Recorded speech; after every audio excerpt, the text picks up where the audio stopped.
Hi, Brian and David here from BUGWASH Property. We're having another chat about landlords. David, are all residential investment properties good properties to hold as investments?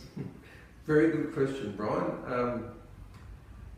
I want to use one of my own examples. I own some duplexes in the Mackay area. Now, at one stage I built 3 duplexes in the same street. I'll never forget it. Those duplexes cost me $615,000 each. And at the height of the boom phase of the cycle, I was getting $1,200 a week rent, basically a 10% return, which is awesome.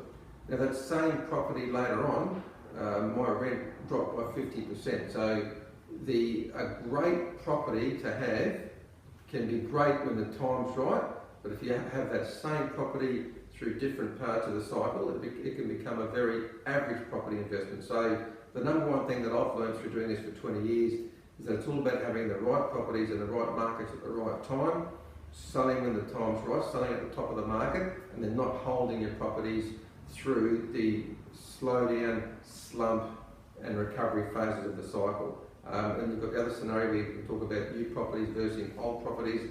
I mean, there's a lot to it, but you know, if you've got an old property, the tax deductions can be very, very little or next to none. So a lot of times it can cost the landlord less out of their own pocket to own more expensive new property with more tax deductions and less maintenance than an older property that might be cheaper to buy, but your tax deductions are way less and your maintenance is way more. So there's a lot of factors at play, but it's all about learning the ropes, learning through people that have done what you're trying to do.